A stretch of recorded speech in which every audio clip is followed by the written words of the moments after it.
I'd like to welcome all of you that are attending the webinar and taking time out of your lives to join me. One of the things that has pushed us as a company and organization is the interest and the concern about what we do in companies. How do we change organizations? What is a culture, and what is the neuroscience behind culture? How do we lead? Is there a neuroscience to leadership? Why do people lose sight of their goals, their visions, their dreams? How do we become more innovative, become more creative? How do we be more communicative? How do we collaborate and cooperate? And everybody's talking about how to be something, but nobody teaches us what being actually means. So over the last several years, in response to the requests that were driven to us from all over the world, we created a corporate consulting program. And if you think about it, people spend a large portion of their lives in their workplace. And if they're unhappy, if they're competitive, if they're holding grudges, if they're resentful, if they're disorganized, if they have no engagement in what they're doing, then it makes sense that productivity, new ideas, teamwork always breaks down. And so there is a science to running a company as a culture, and I want to talk about some of that. And then the second half of the webinar, we'll open it up for questions. So there is a neuroscience to culture, and I want to talk about that in the beginning, because in order to change a culture, you have to understand that cultures are made up of individuals. So think of your brain as a 3-pound universe, and it is the same brain as every human being, that we share the same gross anatomy of the brain. And because we share the same gross anatomy of the brain, we have very specific universal traits. We smile when we're happy, we frown when we're sad, we sleep at night, we grab a stick the same way because structure and function are related. We also have individual traits, and that's how our brain is wired. And our brain is wired based on the genes that we receive and the knowledge and experience that we gain throughout our lifetime. And so think of your hand as a structure, and we all share the same hand, and it looks pretty much the same. And then your individuality is like your fingerprint. And so the brain then has our individual traits and our universal traits, but what bridges our universality and our individuality? And that is culture. And cultures are created from an environment. And think about it. Cultures in northern Mongolia have certain traditions, certain history, certain habits, certain survival skills, a certain art, certain ways to adapt to the environment, certain food, certain history and folklore that allows them to pass it on from generation to generation. And most cultures then have survived based on traditions of the past. So then, if you think about what makes up a culture, and you think about the environment of, say, someone in northern Mongolia compared to someone from Amsterdam, different environment shapes a culture to become different. And there's different experiences that a culture goes through based on a different environment. But if you think about a workplace, the environment is made up of just a few things. If you think about it, there's people, there's bodies, there's objects, there's things, and there's places and time. So if a company then has a group of people that are unhappy, that are always in emergency mode, that can't tolerate the environment or the other people in the environment, then you can see that every single person that's in the environment is contributing to the toxicity of the environment. And in fact, every single reaction that one person has to another person causes it to spread, and it becomes the environment in which they operate in. And by the same means, if you have a group of people that share the same purpose, that understand how to arrive at their goals, that are cooperative, that connect, that can communicate, that can collaborate, that support one another, that are driven by something bigger than them, a purpose, a vision bigger than them. And every day they connect before they start their day. You could see that productivity would go up. You could see that team morale would change. You would see creativity and new ideas being brought into the equation, that there would be friendships and unions that are created. And that's a healthy culture. And the culture then is changing because individuals are contributing to it. Does that make sense? Yes. So then, the neuroscience of culture says then that in order for us to change a culture then, we cannot go by the same past traditions that has created the culture. And we are in a time right now, if you think about it, where things are changing so quickly. In fact, we could say because of technology, more things are happening in a shorter amount of time. And we have this perception that time is speeding up. How many people have experienced that? Yes? So then how do we then begin to change a culture? Well, think about great people in history that have changed the culture. They had a vision. They had a dream. They had an intent. They had a mission or an idea that was bigger than them. And the only way that they can get a culture or a community of people to see that same vision is to cause them to rise out of their resting state and change their emotions. Now, think about this. Emotions are a record of the past. They are the chemical residue from experiences that you've had in your life. And the stronger the emotions that you feel from some event in your life, the more altered you feel inside of you, the more you lean in and pay attention to the cause. And the brain freezes an image and takes a snapshot, and that's called a memory. And people tend to think within the circuitry of those past experiences that are mapped in their brain. They tend to feel within the boundaries of those emotions. And how you think and how you feel is called your state of being. So then most people wake up in the morning and they come back to their senses, and the first thing they do, because the brain is an artifact, it's a memory bank, a record of the past, a reflection of everything that's known in their environment. They wake up in the morning and they bring up memories from the past. It could even be yesterday. And by thinking those thoughts and turning on those circuits in the brain that are memories, we could say then, from the beginning of the day, they're thinking in their past. And every single one of those memories, whether it's a problem in their life or a concern that they have or a worry, has an emotion associated with it because experiences create emotions.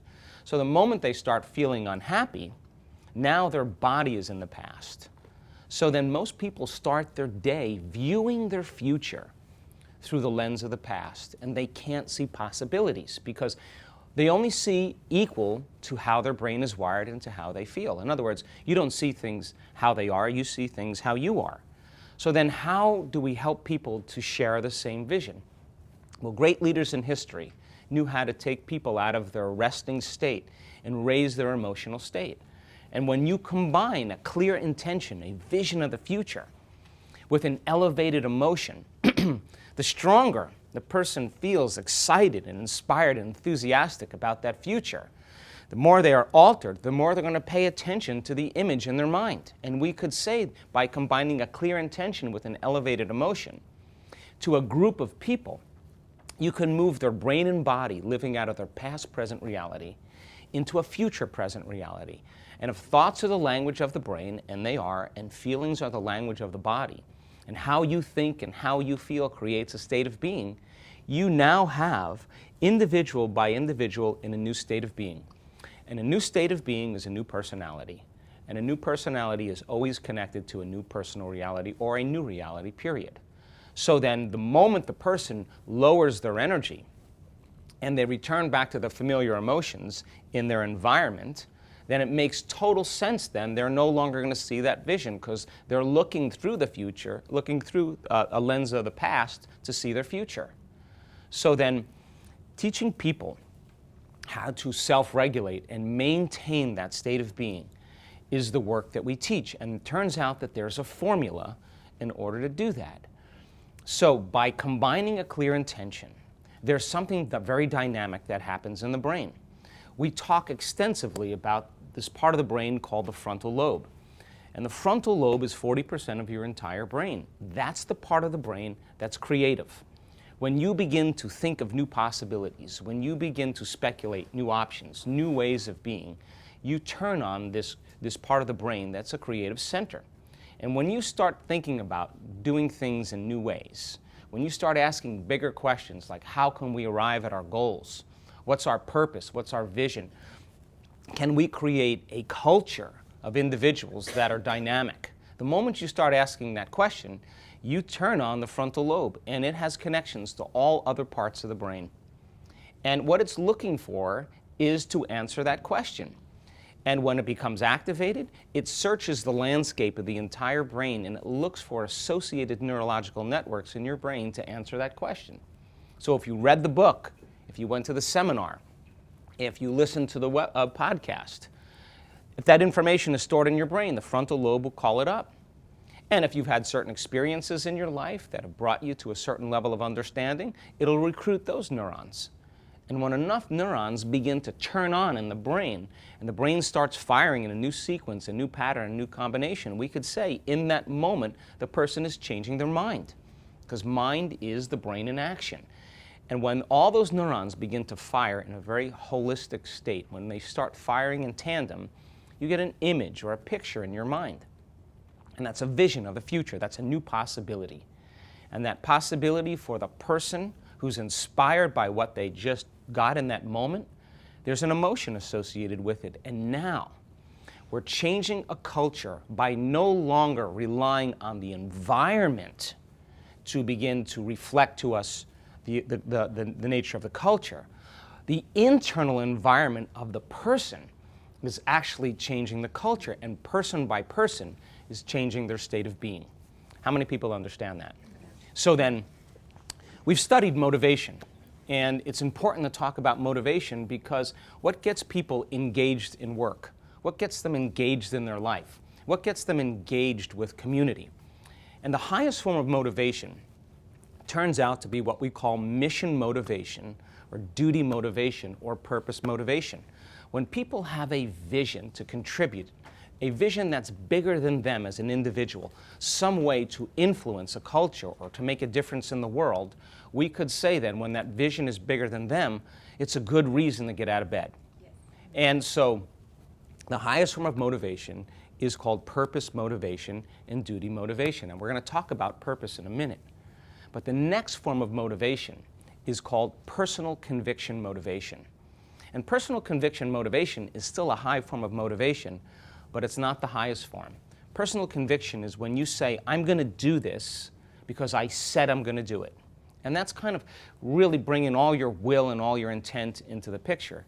Not the highest form of motivation, but what we now know is that people who have purpose motivation and duty motivation naturally have personal conviction. It falls right in a line. The next form of motivation is called ethics motivation, or morality-based motivation. Not the highest form of motivation, but it's still a relatively high form of motivation. And this is based on good and bad, right and wrong, positive and negative. So then the problem with this is that most people, when they're feeling bad, they want to feel good. And when people are feeling good, they want to feel bad. And the polarity of that causes a person to no longer hold on to their vision.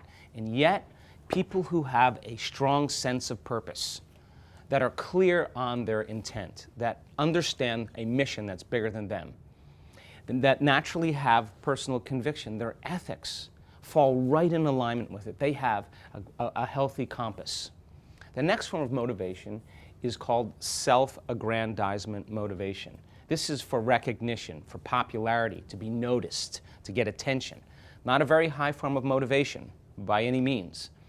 But if you look at it, people who are driven by a mission, that have personal conviction, who have their sense of ethics and morality, naturally get the attention. It's just the side effect of their efforts.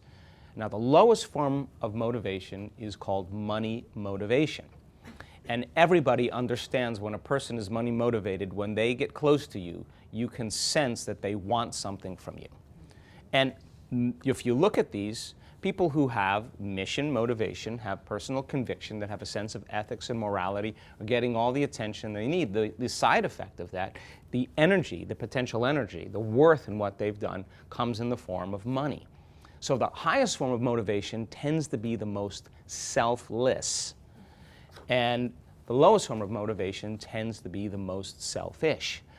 So then imagine, we go into companies and organizations around the world and we listen very closely to the personality of the company. That's what we're interested in. The personality of the company, or the personality of the culture, is a reflection of the leadership as well as every individual in that culture. And it's important to listen to every single person's feedback about that culture. Why? Because some cultures, they have no trust. Some cultures have a community of people that feel like they're not recognized, that there's no authentic gratitude or appreciation for their efforts and for their work, and so the value of every individual is overlooked. So then the personality of the culture is really made up of three things: how people think, how people act, and how people feel. And how you think, how you act, and how you feel is called your personality. And every single person's personality is contributing to the reality of that culture. So then, if the culture is made up primarily in organizations of people, then it would be smart to invest in people. And the way we change a culture is we change individuals.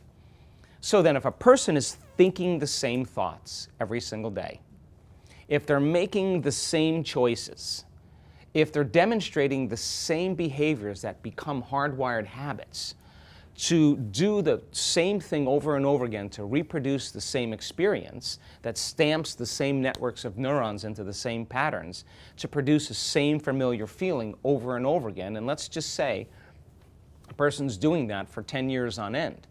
The principle in neuroscience says that nerve cells that fire together wire together. And so they begin to hardwire their brain into a very fixed signature. And that fixed signature becomes like a box in the brain. And it becomes the seat of their identity and personality.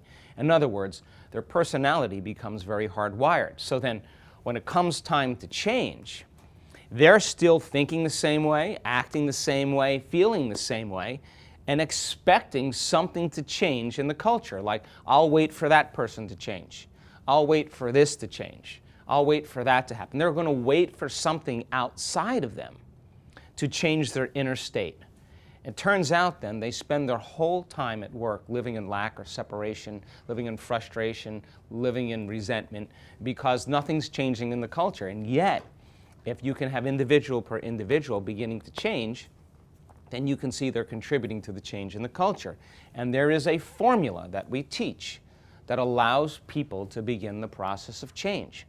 So by the time we're 35 years old, by thinking the same thoughts, doing the same things, and living by the same emotional reactions, it makes sense then that over time it becomes a hardwired program and we begin to process information subconsciously, which means 95% of who we are by the time we're in our mid-30s becomes a set of memorized behaviors, emotional reactions, unconscious beliefs, perceptions, hardwired attitudes that function just like a computer program.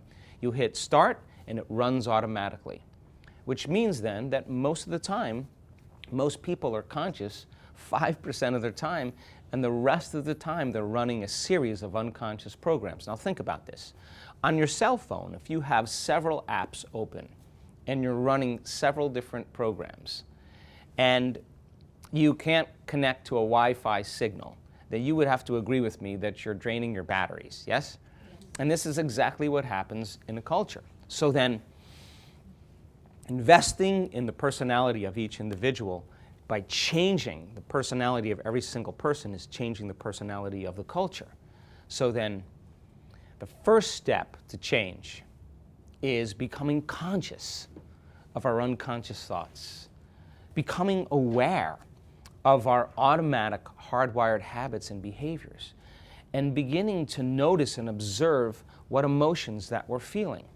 And the act of observing those states of mind and body and becoming so conscious of those unconscious states begins to separate us from the program. And the act of observing it means you're no longer the program, you're the consciousness observing the program, and when you become conscious, you're no longer unconscious. So then that means then you begin to objectify the subjective self. So then, once a person can become so conscious of who they are that they won't go unconscious again, they're in a river of change. They're beginning the process of change. And by the same means, if you can teach a person what thoughts do they want to fire and wire in their brain, what behaviors do they want to demonstrate, what would they want to change about themselves. Now, when people just close their eyes and begin to rehearse their job duties, they begin to rehearse being more emotionally intelligent. They begin to get a lot of information and they begin to think how they can apply that information that day. The act of closing their eyes and rehearsing mentally what they're about to do begins to install neurological hardware in their brain to look like it's already happened. Now, this is important now because we could say then they're priming their brain to live in the future instead of living in the past. And as they begin to install that neurological hardware, the research shows if you stick with it and you keep rehearsing mentally, the hardware will become a software program. And now it becomes more automatic. And people then begin to naturally behave differently. Now, there's no mystery there because they installed the circuits by doing that act. And so then, what about teaching people how to be more heart-centered, how to be more grateful, how to live in a state of inspiration and enthusiasm? It turns out that these elevated emotions then are something that you can practice doing, and it has profound biological and neurological effects in your body.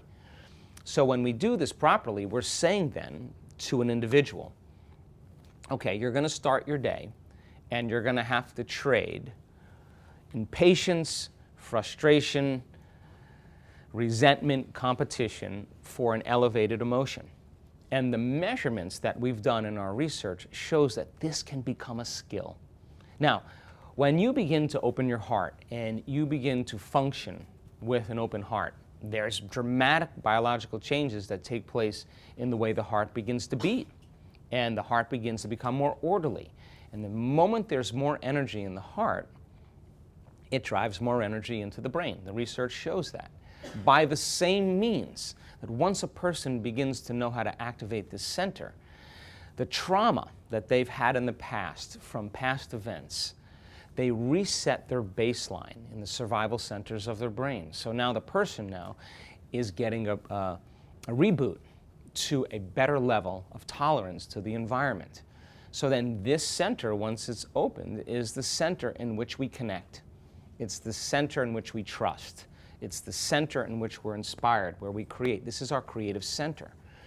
So then teaching people how to self-regulate and not wait for the person that they're holding the grudge for in their work environment to change, but they're becoming the example and they're teaching their body emotionally what that future person could be. The act of doing this repeatedly begins to change the chemical expression. They begin to feel differently about themselves, and now they're viewing that reality through a different lens. So what's the significance of that? Well, if you are going to create a new future, you can't hold on to the emotions of the past. And if your personality creates your personal reality, and your personality is made up of how you think, how you act, and how you feel, and the present personality who's sitting here today called you has created the present personal reality called your life. It makes total sense then that if you wanted to change some aspect of your life, workplace included, change your personal reality, you would have to change your personality. And most people try to create a new personal reality, a new outcome, as the same personality. And the only way you're going to change some aspect of your life is literally become someone else. So by applying the principles and the formula, and person by person, teaching them how to change their internal state, is the process where we begin to see dramatic changes in a culture. Now, we got people then that can become motivated by a vision of the future. Imagine you have different departments in a company, whether it's sales, whether it's engineering, whether it's HR, whether it's administrative, where now you're creating a purpose for each individual subculture, each individual department. And when people start setting up a purpose, and purpose now is ongoing. There's never an end to purpose. You can have a purpose to be healthy, and there's always more health to have. Would you agree? Then you have a purpose to gain knowledge. Is there any end to gaining knowledge? You have a purpose to be abundant or wealthy. Your definition of wealth and abundance will change as you go further down. Would you agree? You have a purpose to head east from Portland. There's never an end to going east. There's always more east to go. Would you agree? Yeah. So then purpose or mission is something that's ongoing. It's something that's bigger than us. But what if then you align a sub-community of people with their own purpose, and then you teach them how to set short-term goals and long-term goals in alignment with that purpose?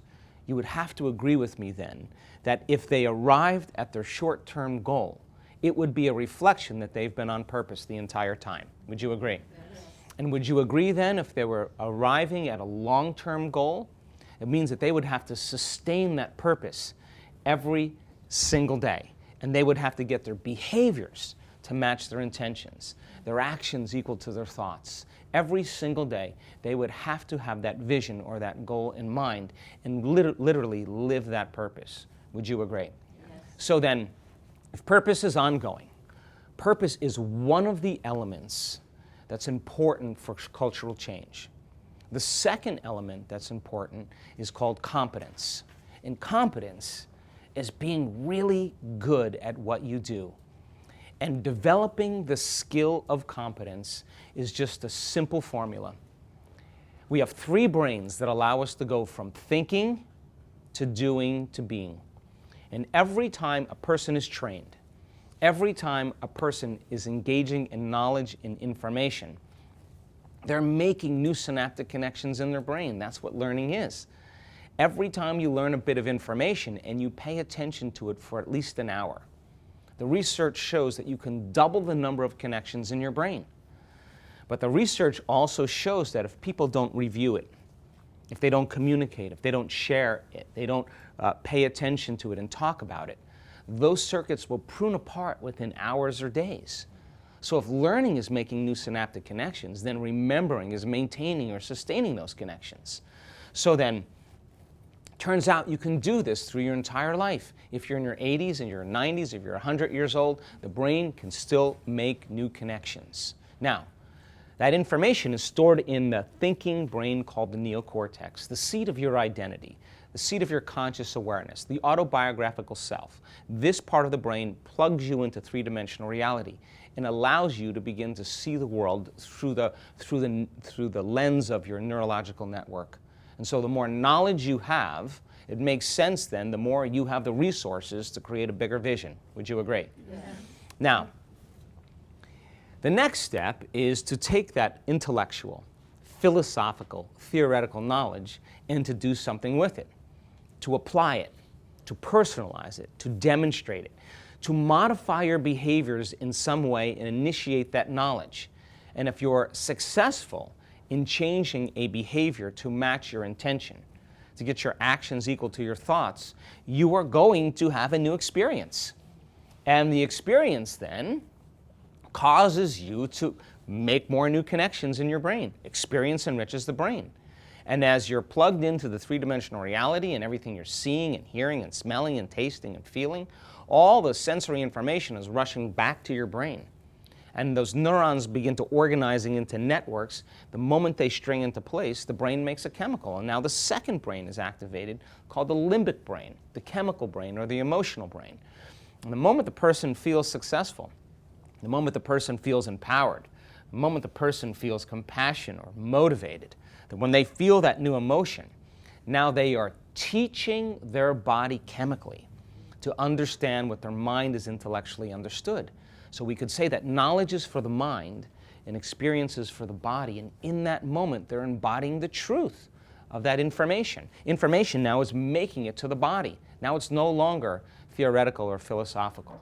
Now the body is responding to a new mind.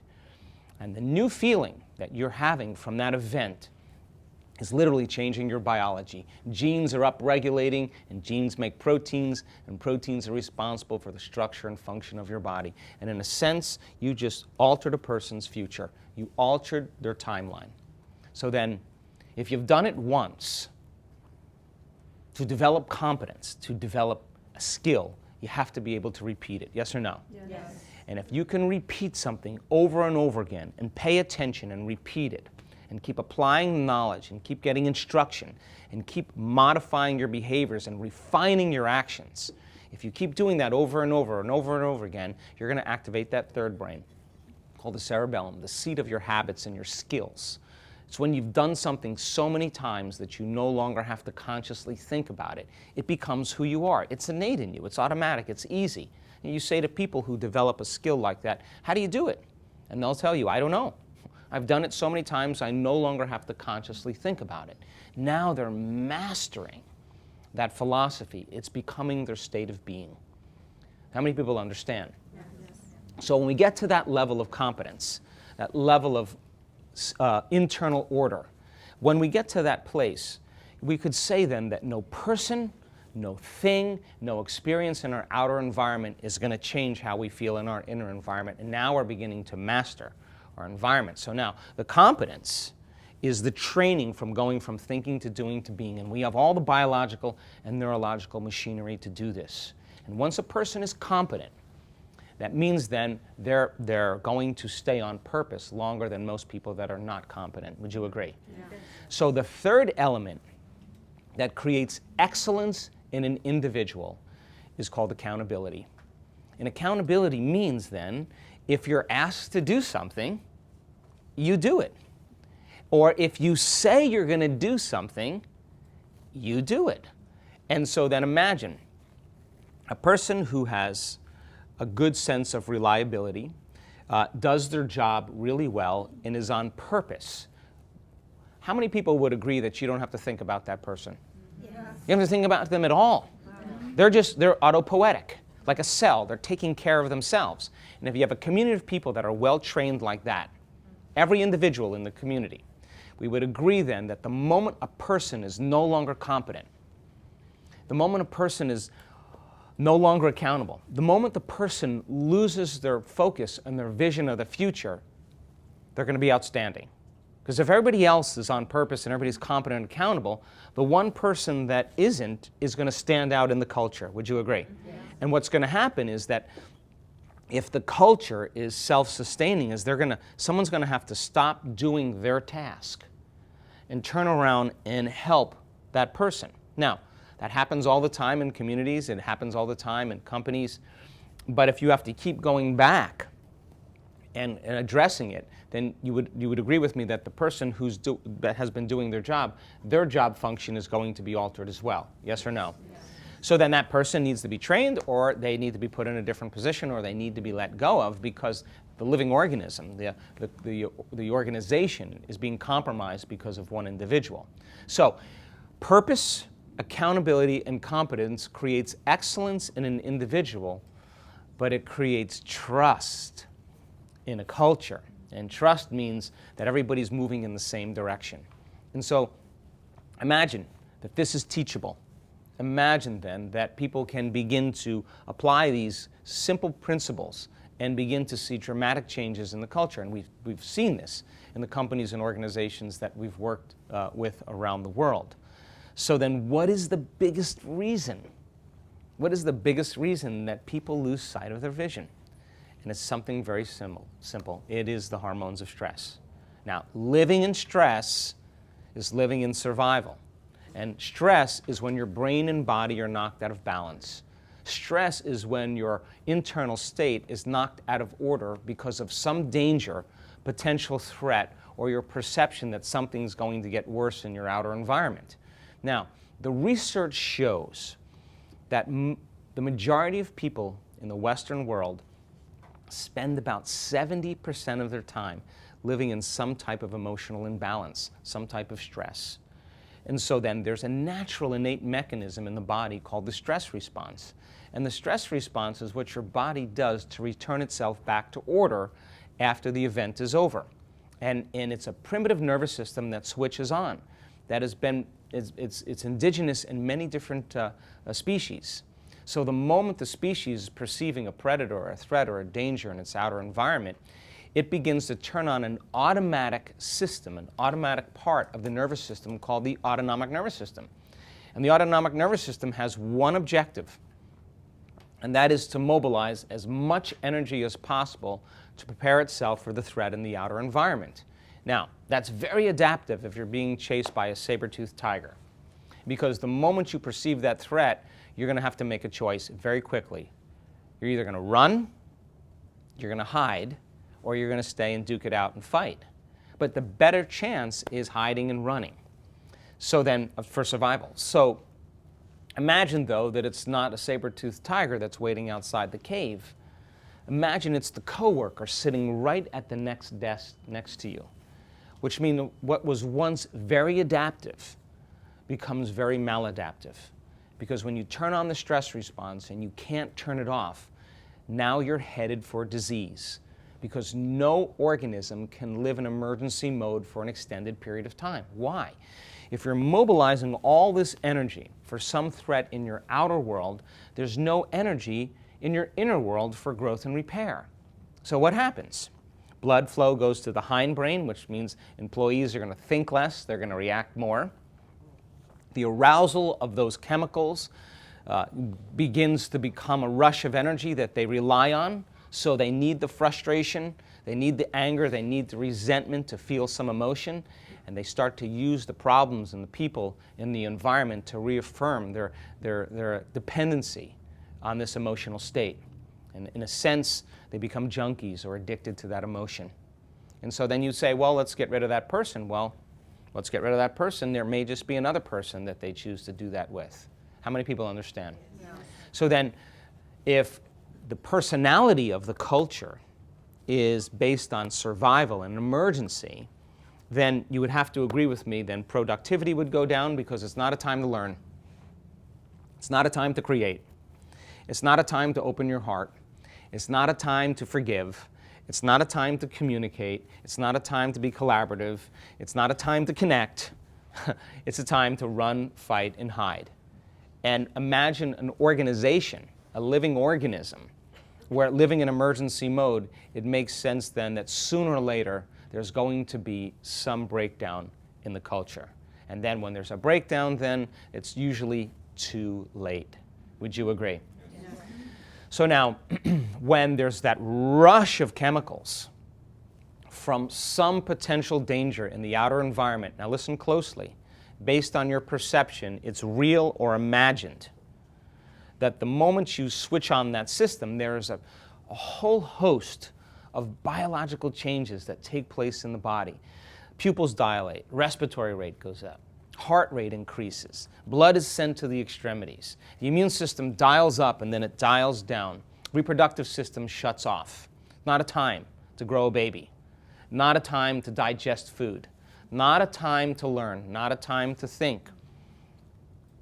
Now, if people are doing this for an extended period of time and they're tapping their body's vital resources, is it possible then that you'll see more people sick? Is it possible that there'll be more days missing at work? Yes. Is it possible then that there'll be more conflict? Yes. Will be more blame? Yes. More complaining? Yes. More resentment? Yes. More competition? Yes. Because that's the very consciousness of these hormones. So then, is there a way then to teach people how to change that? And the answer is absolutely yes. So then, when people begin to understand that when the chemicals of stress are running their life, and they understand that they don't even have to react to the person that's sitting next to them, that they can think about that person, they can think about their job, they can think about a conflict from 2 days ago, and they can turn on the stress response just by thought alone. It makes total sense then that over time they'll become addicted to their own thoughts. And it makes sense then that they'll become totally conditioned and addicted to the environment they don't even like. And people who suffer this way become addicted to the life they don't even like. So then, if it's a scientific fact that the hormones of stress long-term push the genetic buttons that create disease, and that's a fact, and you can turn on the stress response just by thought alone, that literally means that your thoughts could make you sick. And if your thoughts could make you sick, the fundamental question is, can your thoughts make you well? Well, we've done research in our company to prove that when you teach people how to trade an emotion, like resentment or impatience or frustration, for an elevated emotion, and to learn how to practice feeling gratitude, to practice feeling kindness, to practice feeling care, to practice feeling more awareness. By doing that, just for 10 minutes a day, just a few times a day, in 4 days, just 4 days, they lower their stress hormones, we've measured this, and they increase the strength of their immune system in 4 days by 50%.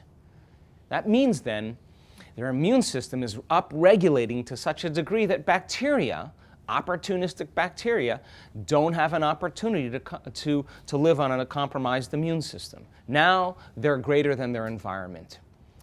And the teaching that we teach in understanding change and breaking it down from its simple state is to change, is to be greater than your environment. To change is to be greater than the body. And to change is to do it for an extended period of time. And so then if people don't have a vision of where they're going in the future, we could say then they're left with the memories of the past. And when they wake up in the morning and they see the same people and they go to the same places and they do the exact same thing at the exact same time, it's their environment that's controlling their thoughts and feelings. Because every person, everything, every object, every place, every experience is mapped neurologically in their brain. They have a neurological network for their boss. They have a neurological network for every coworker. They have a neurological network for their desk and where they sit. And every single day, if they're not creating a new future, then as they return back to the familiar environment, it's their environment that's controlling their thoughts and feelings. And if how you think and how you feel has an effect on your life, then we could say that they're thinking and feeling equal to everything that's known to them.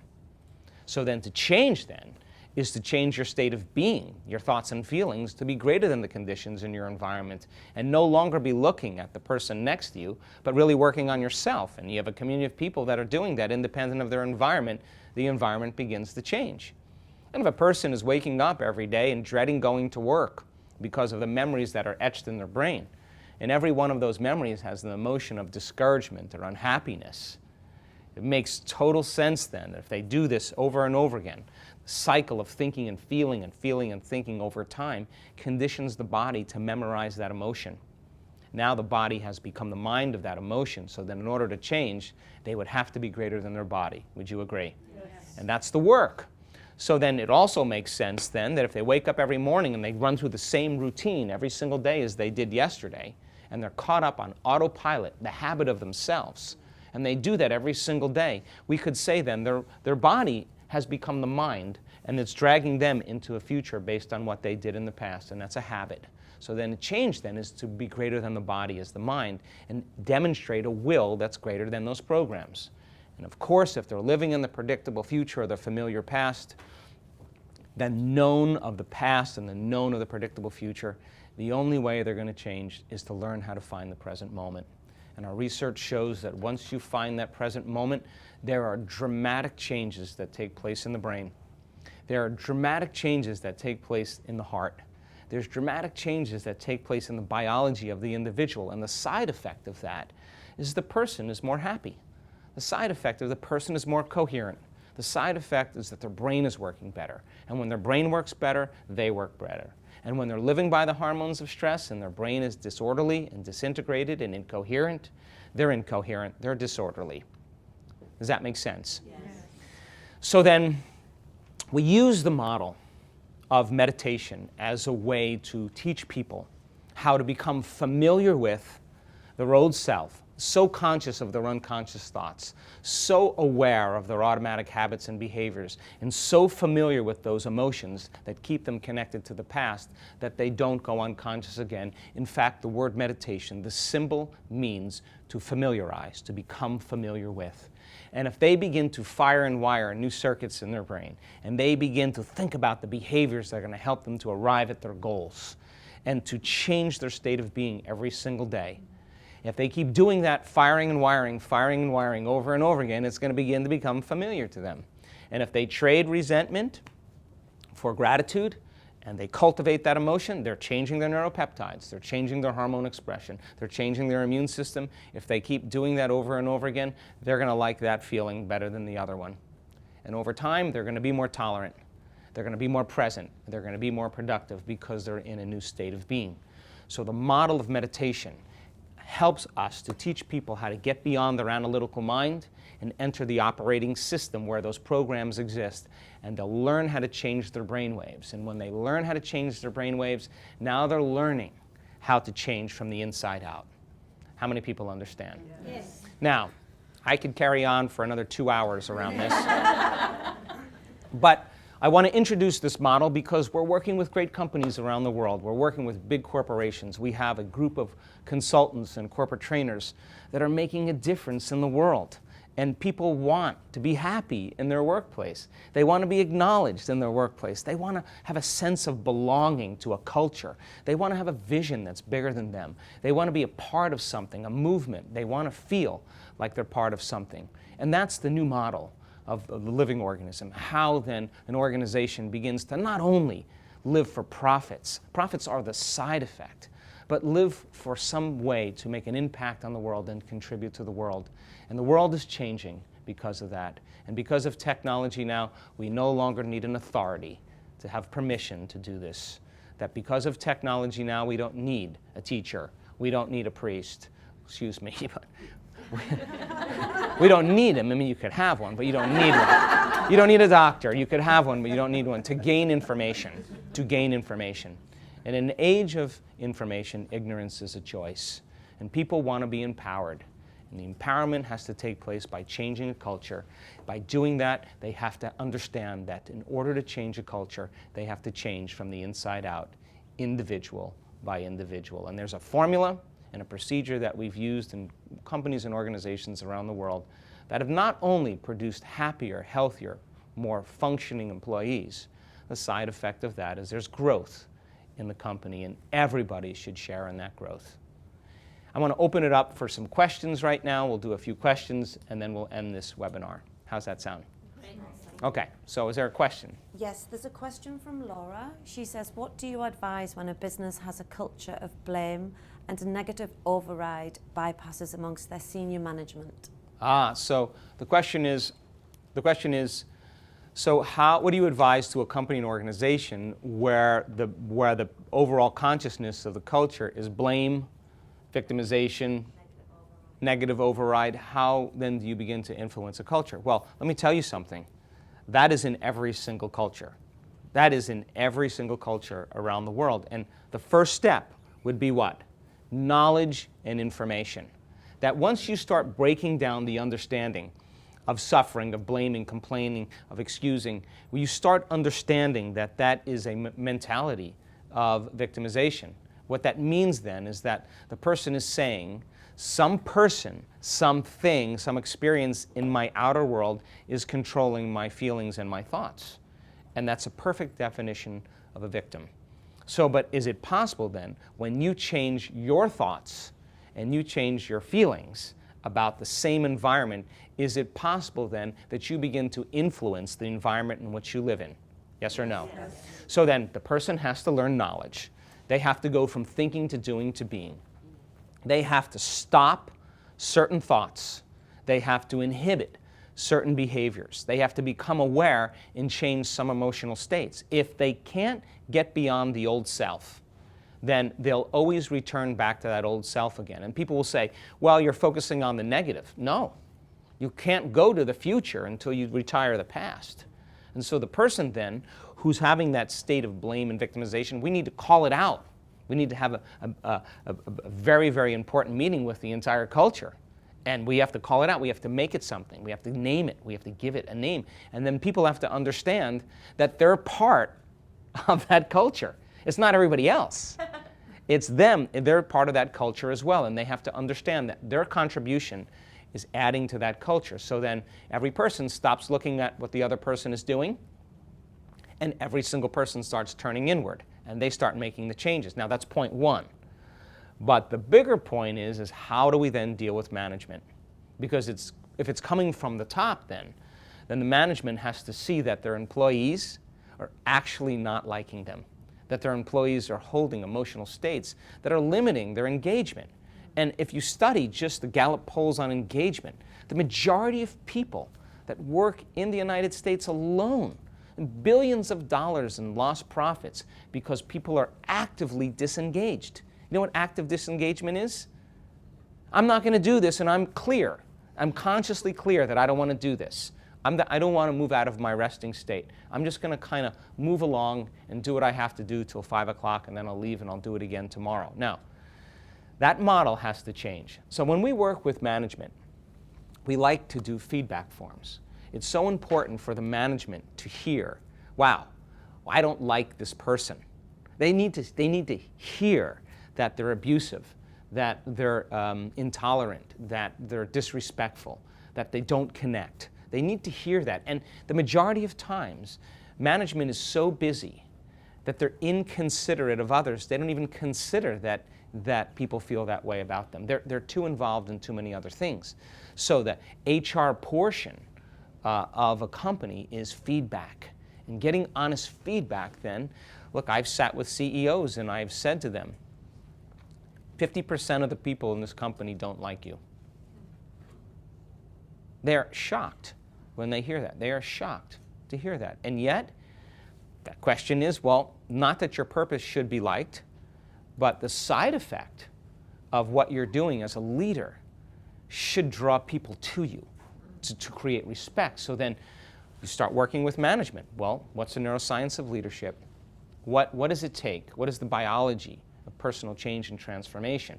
How then can a leader begin to inspire people for change and have them believe in that change?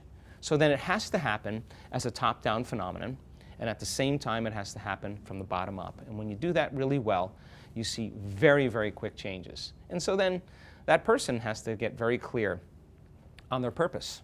That leader has to understand what their purpose is. And we work with them, and sometimes they don't even know what it is. But once they know what it is, and once they can embody whatever that purpose is, now they're leading by example. And leading by example is the greatest way to begin to make a cultural change.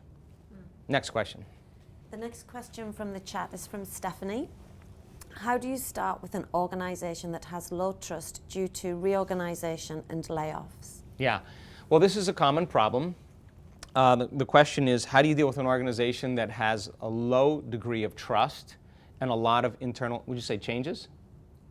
Yes, so due to reorganization or layoffs. Yeah, because of reorganizational layoffs. And this is very common in cultures around the world because they're cutting people from the community because of profits, right? So when we've worked with a few Fortune 100 companies, and one of the big things in many of those companies is developing trust for employees. And trust, as I said, is based on competence, accountability, and purpose. And yet, trust in a culture has to be authentic. So what is inauthentic trust? That's when someone says, hey, good job. Pat you on the back, they don't connect with you, they're not present, you don't feel like they're actually feeling it. So if they're not feeling it, how can you feel it? Because it's inauthentic. But teaching the simple procedure of how to connect, how to be present. When you're present, you're paying attention to somebody. And it's a skill. The more you practice it, the better you get at it.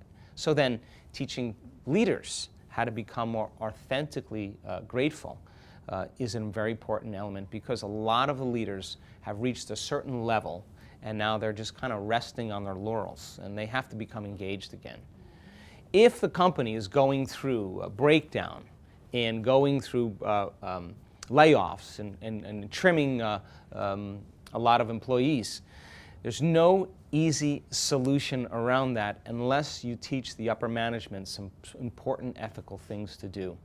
And of course, when there's a lack of trust and you don't know, it begs the question whether you should stay in that company in the first place. But anyway, it's individual. It's difficult to say what the best way to handle that is, because every culture and individual in that culture is different, and every company is doing it for different reasons. So it's difficult to say, but I will say that you'd have to work with the management, upper management, to be able to make that change.